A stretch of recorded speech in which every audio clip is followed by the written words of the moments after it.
Guys, welcome back to my channel. आज हम continue करेंगे standard 9 SS chapter 8 framing of constitution and its features, उसका part 2। अगर आपने पार्ट 1 अभी तक नहीं देखा है तो प्लीज पार्ट 1 देख लीजिएगा, उसके बाद ही पार्ट 2 पे आइएगा। क्योंकि अगर आपने पार्ट 1 नहीं देखा है तो ऑब्वियसली पार्ट 2 आपको नहीं समझ आएगा। पार्ट 2 आपको समझ में नहीं आएगा तो आपको मजा नहीं आएगा पढ़ने में। समझ रहे हो ना मैं क्या कह रहा हूं? ओके, तो आज हम ये चैप्टर का लास्ट टॉपिक करने वाले हैं, that is basic features of the constitution.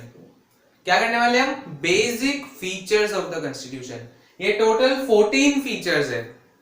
ये कुछ टीचर्स कितनी बार 2-2 मार्क में सेपरेट टॉपिक्स लेते हैं, जैसे कि कभी आपको बोल देंगे show constitution as a written document, discuss about the size of the constitution, okay, explain single citizenship. ऐसे करके कुछ डिफरेंट क्वेश्चंस पूछ लेते हैं वो लोग। 2-2 मार्क्स में एक एक शॉर्ट नोट वो लोग पूछ सकते हैं, या 3 मार्क्स में आपको 2 पूछ लेंगे कि भाई explain written document and size of the constitution as a basic feature of the constitution. Okay, ये पूरा का पूरा एक आंसर आने के चांसेस बहुत कम होते हैं और बहुत कम टीचर्स ये आंसर पूरा का पूरा एक साथ पूछते हैं। ओके, तो हम स्टार्ट करते हैं। हर बार की तरह इस बार भी मैं आपको यही सलाह दूंगा कि आप टेक्स्ट बुक अपने साथ रखें, ताकि जो भी मैं आपको समझा रहा हूं वो आपको समझ आ सके। ओके गाइज, तो हम स्टार्ट करते हैं। Basic features of the constitution. The constitution which came into force on 26 January 1950 is considered as the largest, extensive and detailed written document। मतलब कब हुआ था हमारा जो कॉन्स्टिट्यूशन है वो एग्जिस्टेंस में कब आया था? 26 जनवरी 1950। लेकिन यही कॉन्स्टिट्यूशन कॉन्स्टिट्यूएंट असेंबली में प्रेजेंट कब किया गया था? तो वो डेट है 26 नवंबर 1949। ओके, तो ये 2 डेट्स आपको याद रखनी है कि प्रेजेंट कब किया गया था तो 26 नवंबर 1949, और एग्जिस्टेंस में कब आया था तो 26 जनवरी 1950। ओके, पहला जो कैरेक्टरिस्टिक है, जो पहला बेसिक फीचर है, वो है रिटन डॉक्यूमेंट। मतलब कि जो हमारा कॉन्स्टिट्यूशन है, इंडियन कॉन्स्टिट्यूशन, वो एक बहुत बड़ा, बहुत ही लेंथी, बहुत ही एक्सटेंसिव, बहुत ही डिटेल्ड, बहुत ज्यादा ही डीप में उसमें इंफॉर्मेशन दी हुई है, ऐसा एक रिटन डॉक्यूमेंट है। रिटन डॉक्यूमेंट मतलब लिखा हुआ डॉक्यूमेंट, ओरल नहीं है कि भाई बस हमने कैसेट लगा दी, ऑन कर दिया और वो ओरल जो है वो हमें सुनाई दे रहा है। ओरल नहीं है ये रिटन डॉक्यूमेंट है। ओके, अब देखते हैं टेक्स्ट बुक में क्या लिखा है। Except Britain and Israel, India along with other nations of the world have their constitution in written form. Considering the social, geographical, diversified circumstances and prehistorical notions, the Constituent Assembly has kept the drafted constitution in written form. अब जो Constituent Assembly थी उसने क्या decide किया कि हम जो constitution है उसे रिटन फॉर्म में रखेंगे। सिर्फ ब्रिटेन और इजराइल का जो कॉन्स्टिट्यूशन है वो रिटन फॉर्म में नहीं है।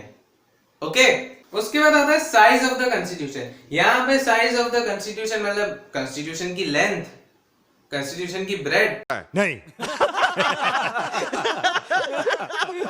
नहीं, ऑफ कोर्स नहीं। यहां पे लेंथ और ब्रेड की बात बिल्कुल नहीं चल रही है। यहां पे जो बात चल रही है वो है आर्टिकल्स की, अपेंडिसेस की। ओके, तो देखते हैं। Indian constitution is divided into 22 sections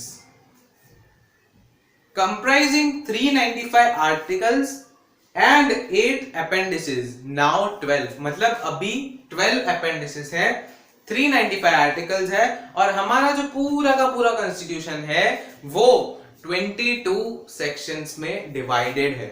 okay, कितने सेक्शंस में? 22 सेक्शंस में। कितने आर्टिकल्स? तो 395 आर्टिकल्स।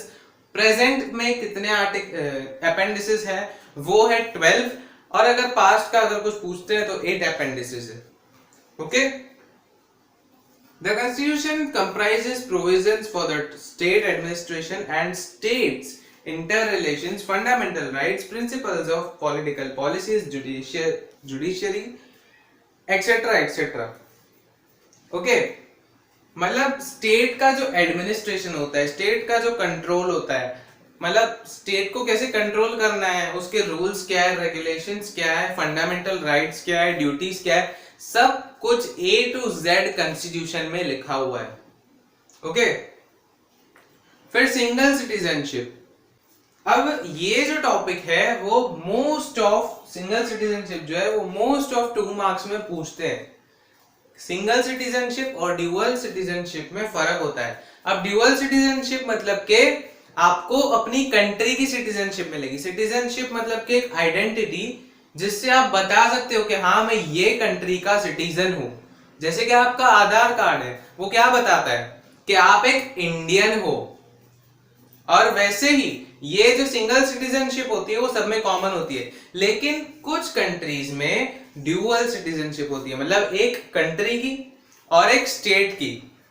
स्टेट मतलब जैसे हमारा स्टेट गुजरात हो गया, इंडिया में सिर्फ और सिर्फ सिंगल सिटीजनशिप है। ओके, अब यहां पे लिखा है in America dual citizenship is given, one for United states of America and another for the state citizenship. मतलब कि एक जो है वो कंट्री की सिटीजनशिप हो गई और जो दूसरी है वो उनके स्टेट की सिटीजनशिप हो गई। Okay, clear? But in India there is only single citizenship irrespective of any region or state of the country. Only citizens of Jammu Kashmir have dual citizenship, मतलब one for India and another for the state of Jammu Kashmir. ऐसा क्यों? क्योंकि जम्मू कश्मीर जो है वो आधा India के पास है और आधा पाकिस्तान के पास है, इसलिए वहां पे ड्यूअल सिटीजनशिप चलता है। ओके, फिर उसके बाद आता है फेडरल स्ट्रक्चर। फेडरल स्ट्रक्चर में यहां पे 3 लिस्ट डिवाइड की, मतलब 3 लिस्ट इसमें बताई गई है, यूनियन, स्टेट और concurrent. Union of states is the sentence used for India. By the use of union, a permanent and irreversible relationship between union and its component states is indicated. Union of states मतलब states भले ही अलग अलग हो, गुजरात है, महाराष्ट्र है, okay, ऐसे अलग अलग स्टेट्स है, लेकिन सबके सब एक जैसे ही है, कोई कहीं भी डिफरेंट नहीं है। हाँ, बाकी उसमें क्वालिटीज डिफरेंट हो सकती है। जैसे कि अगर हम साउथ में देखें तो साउथ में एजुकेशन ज्यादा होती है। ओके, और फिर नॉर्थ में देखें तो नॉर्थ में खेती और ये सब ज्यादा होता है। ओके, तो मतलब हर जगह की ज्योग्राफिकल कंडीशंस जो है वो डिफरेंट है, वहां के कल्चर्स डिफरेंट है, लेकिन फिर भी सबके सब एक ही है, जिसे हम कहते हैं यूनिटी इन डाइवर्सिटी। डाइवर्सिटी मतलब के difference. Okay, the constitution demarcates the power of the central and the state governments into different lists of subjects. Okay, मतलब सिंपली अगर हम बोले तो कुछ आपके पास समझ लो 200 काम है, 200 में से आप कितने यूनियन गवर्नमेंट को देना चाहते हैं? यूनियन मतलब के सेंट्रल गवर्नमेंट, मतलब के जो पूरे इंडिया को कंट्रोल करती है वो एक सिंगल गवर्नमेंट। ओके, और स्टेट गवर्नमेंट मतलब जो पर्टिकुलर एक एक स्टेट के हिसाब से होती है वो। ओके, अब आपके पास 200 काम है तो आपको 100 यूनियन को देने हैं, 100 स्टेट को देने हैं। ओके, तो आप वो कॉन्स्टिट्यूशन में लिख दोगे कि भाई हमको इतने काम यूनियन गवर्नमेंट को देने हैं और इतने स्टेट गवर्नमेंट को देने हैं। ओके, यहाँ सपोज अगर ऐसा होता है कि 200 काम है, उसमें से आपको जो 50 काम है वो आप ऐसा चाहते हो कि यूनियन गवर्नमेंट और स्टेट गवर्नमेंट मिलके करे, तो वो क्या बन गया? Concurrent list. यूनियन लिस्ट मतलब कि जो काम सिर्फ और सिर्फ सेंट्रल गवर्नमेंट ही संभालेगी, उसमें स्टेट गवर्नमेंट बीच में नहीं आएगी। और स्टेट लिस्ट मतलब कि स्टेट गवर्नमेंट काम संभालेगी और यूनियन गवर्नमेंट बीच में नहीं आएगी। ओके और फिर कॉन्करेंट लिस्ट, कॉन्करेंट लिस्ट में वो काम आते हैं जो यूनियन और स्टेट दोनों को मिलके करने होते हैं। Okay union list comprises of 97 subjects of national importance like defense, foreign affairs, atomic energy, banking, railway, communication, post and telegraph are included in the union list. अब यहाँ पे वो सारी चीजें बताई गई है जो यूनियन लिस्ट के मतलब यूनियन लिस्ट में आती है। ओके मतलब पूरी की पूरी जितनी भी चीजें सब नहीं बताई है, लेकिन इसके बाद एक्सेट्रा मतलब और भी ऐसी नेशनल इंपॉर्टेंस की चीजें, ओके जो पूरे नेशन के लिए एक साथ डिसीजन लिया जाता हो वैसी चीजें। ओके फिर उसके बाद the state list comprises of 66 subjects.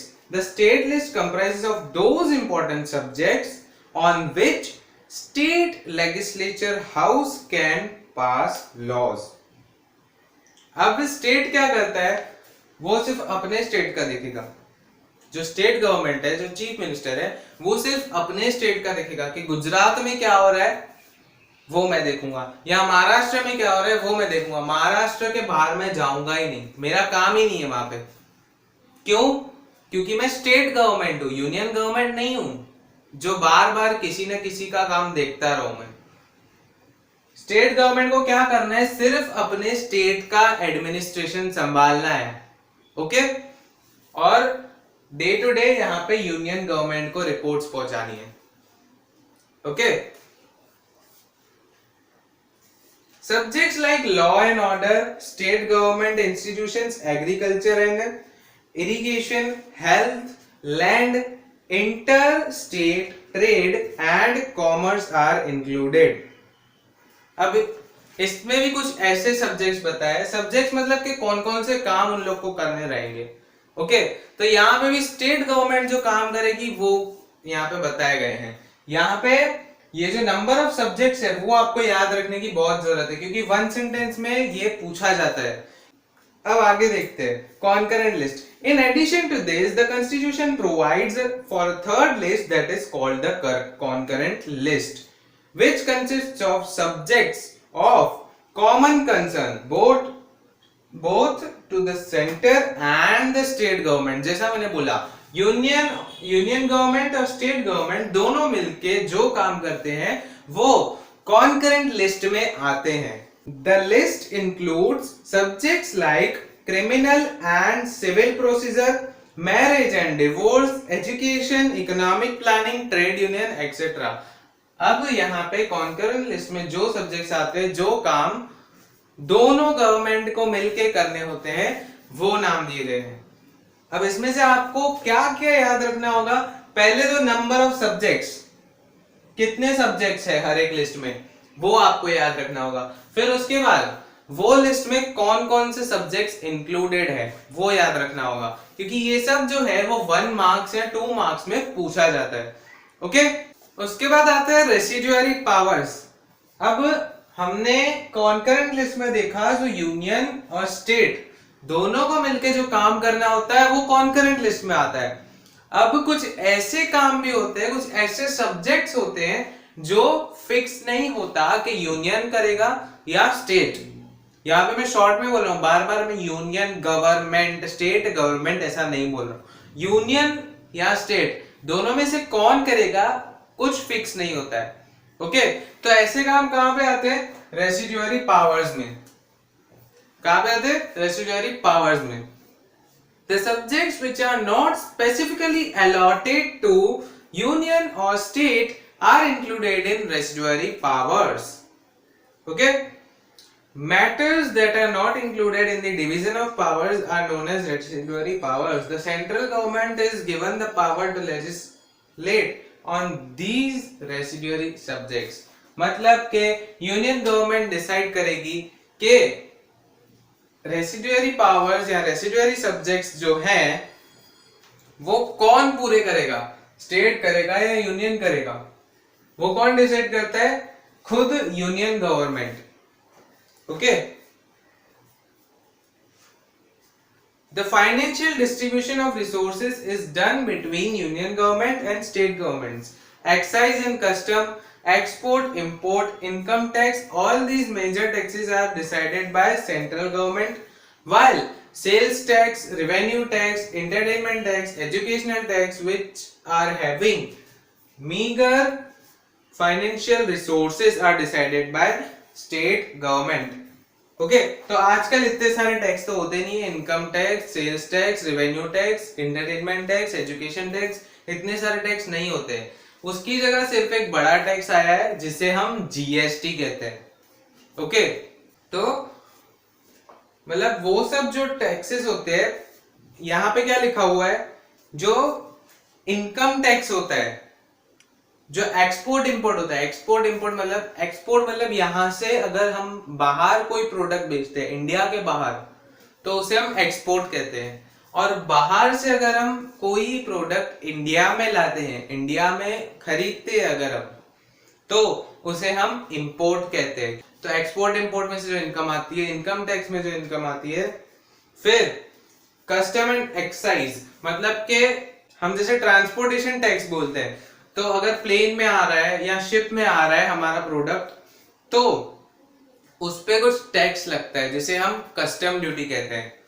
तो वो इनकम भी किसके पास जाती है, यूनियन गवर्नमेंट के पास। उसके बाद जो छोटे मोटे टैक्स होते हैं उसकी इनकम कहां जाती है, स्टेट गवर्नमेंट के पास। Okay, unified arrangement during crisis.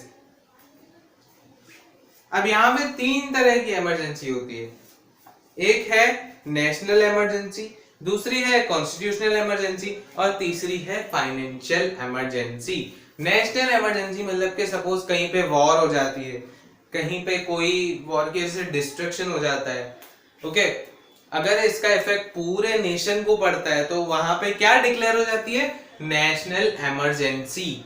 वहां पे फाइनेंशियल रिसोर्सेज की जरूरत पड़ती है। ओके, फिर उसके बाद आता है कॉन्स्टिट्यूशनल इमरजेंसी। कॉन्स्टिट्यूशनल इमरजेंसी मतलब कि किसी भी वजह से अगर गवर्नमेंट को खुद का ही बनाया हुआ लॉ तोड़ना पड़ता है तो वो हो जाता है कॉन्स्टिट्यूशनल इमरजेंसी। फिर उसके बाद फाइनेंशियल इमरजेंसी, कभी इन्फ्लेशन होता है या डिफ्लेशन होता है या कुछ भी होता है, अगर गवर्नमेंट के पास जो फंड्स है वो कम होने लगते हैं, मतलब कि इंडिया का डेवलपमेंट करने के लिए अगर गवर्नमेंट के पास जो फंड्स है वो कम है, मतलब शॉर्टेज पड़ रही है, तो उसे हम क्या कहते हैं, फाइनेंशियल इमरजेंसी।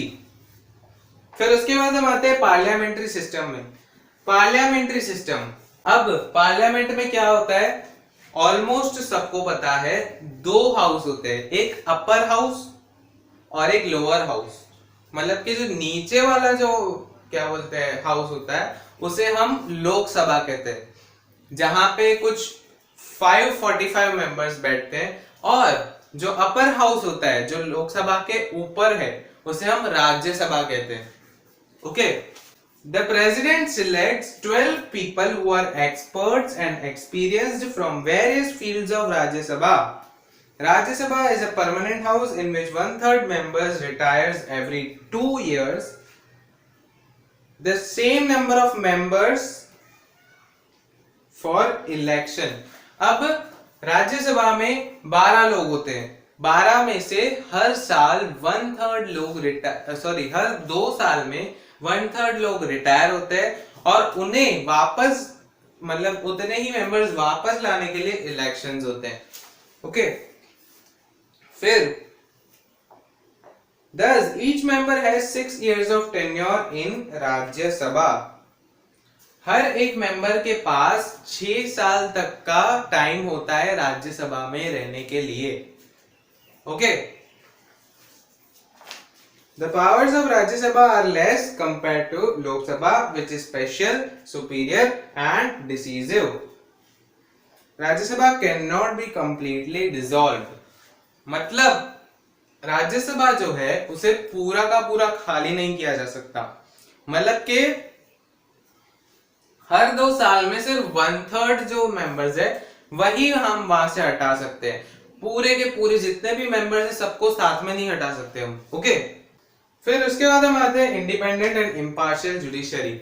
अब इसमें क्या लिखा हुआ है, 3 टाइप के कोर्ट्स होते हैं। सबसे पहले आता है डिस्ट्रिक्ट या तो तालुका कोर्ट, जो एकदम लोकल लेवल पे होता है। सपोज जैसे मैं सूरत में रहता हूं, ओके, तो सूरत का एक खुद का एक डिस्ट्रिक्ट कोर्ट, एक तालुका कोर्ट होगा, ओके। पहले मैं वहां पे, मेरे को कोई भी कंप्लेन है, मैं सबसे पहले वहां जाऊंगा।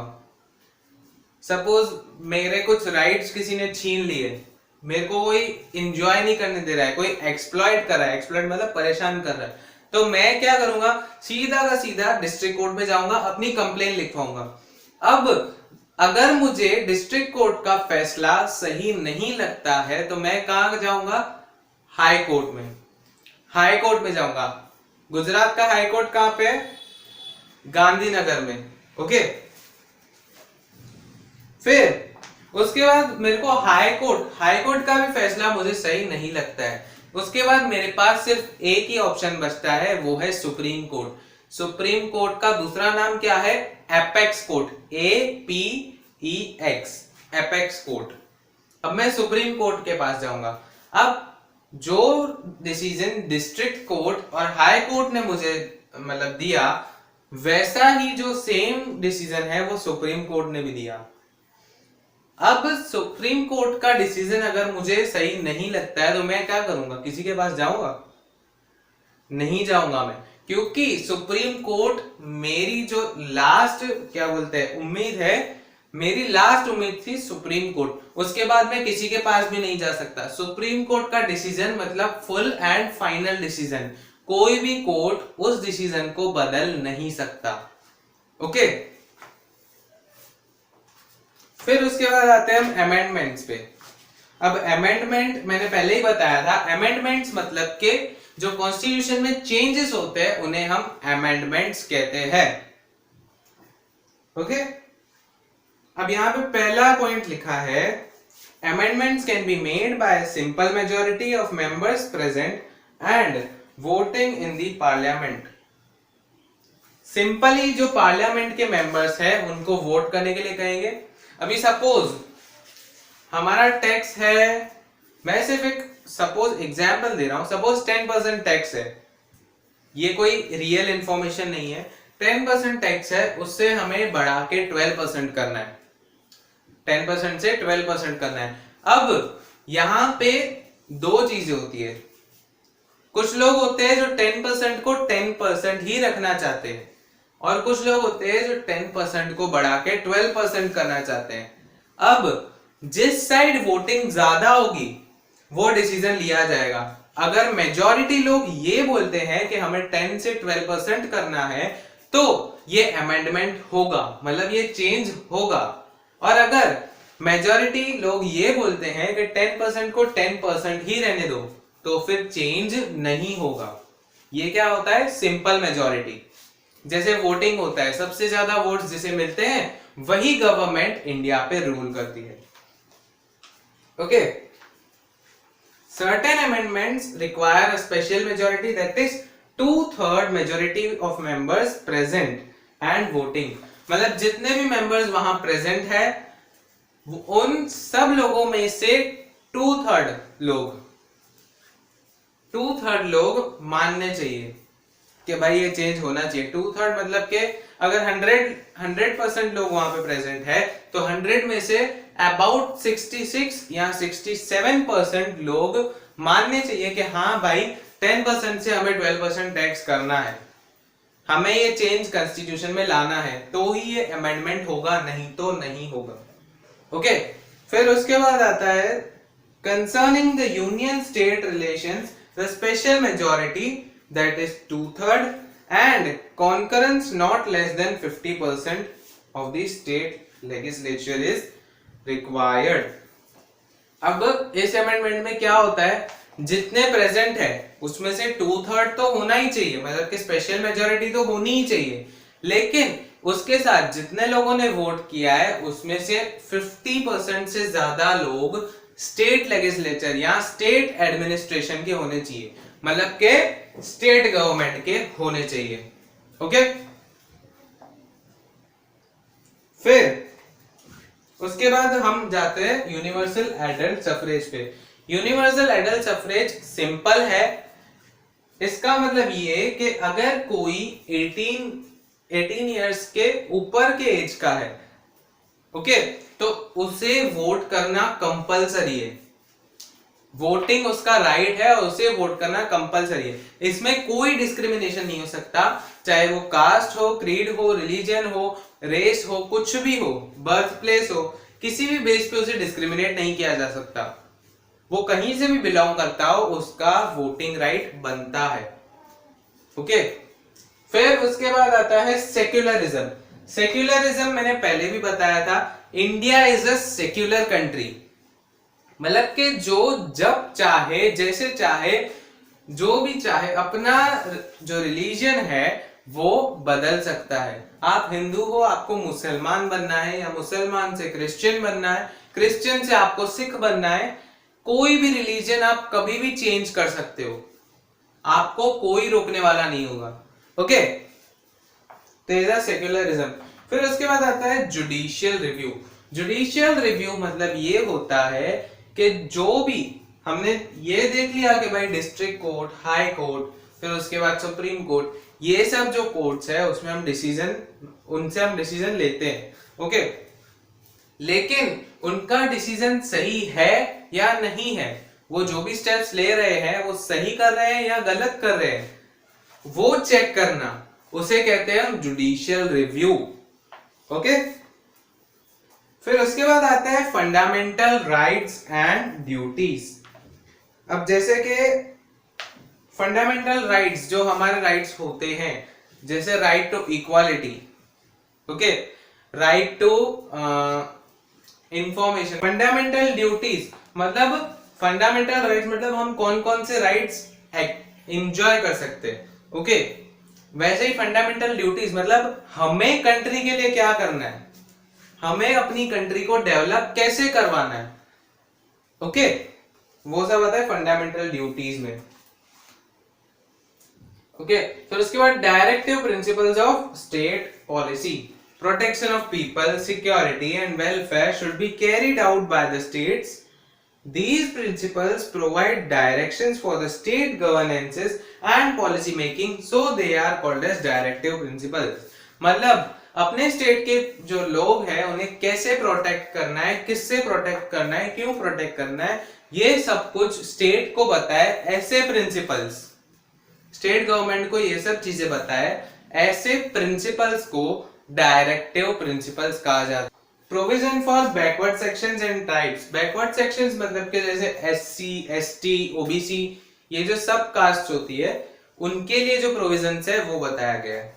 अब ऐसी बैकवर्ड क्लासेस को अपलिफ्ट करने के लिए, मतलब उन्हें आगे बढ़ाने के लिए, ताकि वो भी कुछ अचीव कर पाए, ताकि उनका भी स्टैंडर्ड ऑफ लिविंग इंक्रीज हो। स्टैंडर्ड ऑफ लिविंग मतलब के उनका रहने का तरीका, वो अलग अलग इंस्ट्रूमेंट्स यूज करे, अलग अलग फैसिलिटीज को एंजॉय करे, वो लिटरेट पीपल बने, उसके लिए कॉन्स्टिट्यूशन में कुछ प्रोविजंस दिए हुए। अब ये जो बैकवर्ड क्लासेस पीपल अगर कहीं पे भी जॉब लेने जाते हैं तो उनके लिए स्पेशल रिजर्व सीट्स होती है। सपोज 100% सीट है तो उसमें से कुछ 10%, 12% सीट रिजर्व होगी कि यहाँ पे बैकवर्ड क्लास के लोग ही जॉब लेंगे। ओके, इतना परसेंट जो उनका स्टाफ है वो बैकवर्ड क्लास से ही होना चाहिए, ताकि उन्हें भी इंक्रीज करने का मौका मिले, उन्हें भी अपनी इनकम बढ़ाने का, अपने ड्रीम्स फुलफिल करने का मौका मिले। ओके, अब जो बैकवर्ड क्लास है उन्हें स्कॉलरशिप्स देनी चाहिए ताकि उनके फीस का खर्चा कम हो और कम खर्चे में वो ज्यादा पढ़ाई कर पाए। सो गाइस, यहाँ पे हमारा चैप्टर खत्म होता है, जो कि था chapter 8 framing of constitution and its features. यहाँ पे हमने कॉन्स्टिट्यूशन का पूरा बायोडेटा निकाल दिया। कॉन्स्टिट्यूशन क्या होता है, कॉन्स्टिट्यूशन का पहला पेज कौन सा होता है, तो प्रीएम्बल। प्रीएम्बल का दूसरा नाम क्या है, सोल ऑफ द कॉन्स्टिट्यूशन, उसका इंपॉर्टेंस, वो क्यों जरूरी है, वो क्या काम करता है। ओके, फिर पिलर्स ऑफ प्रीएम्बल कौन से थे, democracy, socialistic and secular. Okay, ये 3 पिलर्स थे। फिर उसके बाद हमने क्या देखा, basic features of the constitution, जो हमने अभी इतना लंबा चौड़ा टॉपिक पढ़ा, basic features of constitution. Okay, तो यहाँ पे हमारा चैप्टर पूरी तरह से खत्म हो जाता है। बाकी के चैप्टर्स हम नेक्स्ट वीडियोस में देखेंगे।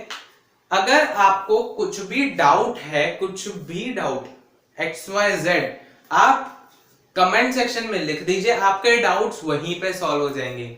और अगर आपको ये वीडियो अच्छा लगा तो आप एक छोटा सा फीडबैक छोड़ सकते हैं कमेंट में। ओके, आप लाइक, कमेंट और शेयर करना बिल्कुल भी ना भूलें। अगर आप हमारे चैनल पे न्यू है तो प्लीज सब्सक्राइब कर दीजिए और बेल बटन दबा दीजिए। Okay guys, thank you for watching and bye.